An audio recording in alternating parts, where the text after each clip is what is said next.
A single candle flickered. Its weak light danced across the dusty room. Shadows stretched and twisted, mimicking monstrous shapes. A young man, John, sat on the floor. His heart pounded against his ribs. In his hand, he clutched a small piece of paper. His name, scrawled in his own blood, stared back at him. This was a bad idea. He shouldn't have listened to his friends. The midnight game was just a stupid legend, right? He swallowed hard, pushing down the rising fear.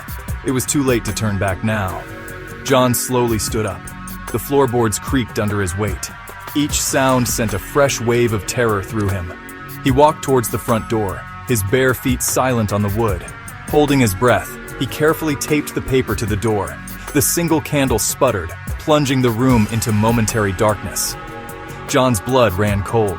He fumbled for his lighter, desperate to keep the darkness at bay. The flame roared back to life, casting dancing shadows that seemed to writhe with a life of their own. He knelt and lit 20 black candles that circled him and the door. With each flicker, the shadows danced more violently. Midnight was fast approaching.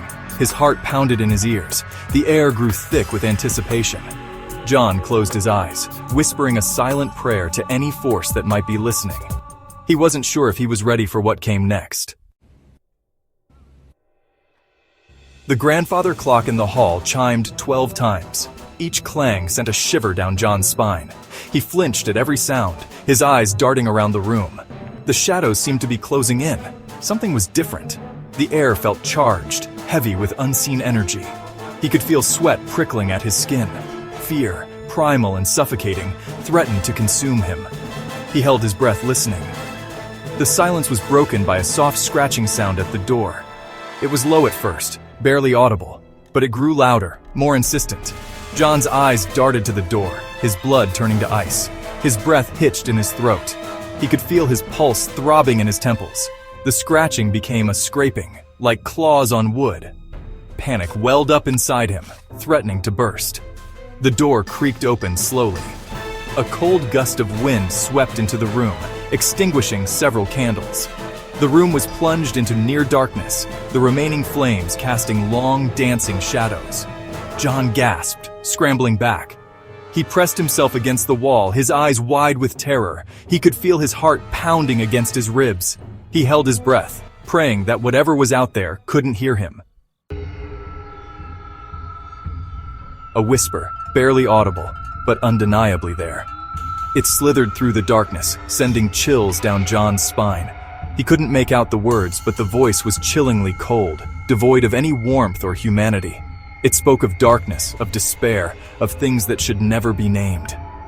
John squeezed his eyes shut, wishing he could unhear the sound. He peeked through one eye. The room was empty, but the feeling of dread remained, a suffocating weight in the pit of his stomach. He knew, with a certainty that chilled him to the bone, that he wasn't alone. The entity was here. He could feel its presence, a palpable darkness that seemed to suck the air from his lungs. He had to move. He had to hide. John scrambled to his feet, his breath shallow and ragged. He darted across the room, his footsteps silent on the wooden floor. He ducked behind a large armchair, his heart hammering against his ribs. He could hear the whisper again, closer now. It seemed to be coming from all directions at once, surrounding him, taunting him. Section 4. A glimmer of hope? He risked a glance at his watch. 3 a.m., 3 hours, 3 agonizing hours until dawn. Could he survive that long? His eyes darted around the room, searching for anything that could help him. He needed a weapon, a shield, something, anything to protect himself against this unseen terror. But the room was bare. John's eyes landed on the lighter clutched in his hand. The flame was a tiny beacon of hope in the overwhelming darkness. The entity seemed to shy away from the light. Could it be his salvation? He wasn't sure, but it was the only advantage he had. He held the lighter in front of him, his finger hovering over the ignition. John crept through the darkness, his every sense on high alert. The floorboards creaked beneath his feet, each sound seeming to echo through the silent house. He held his breath, listening for any sign of the entity. The whispering had stopped, replaced by a silence that was somehow even more unnerving. It was the silence of a predator stalking its prey. Section 5. He's still out there.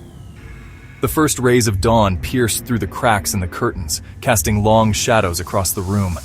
John collapsed to his knees, his body trembling with exhaustion. He had survived the night. Barely.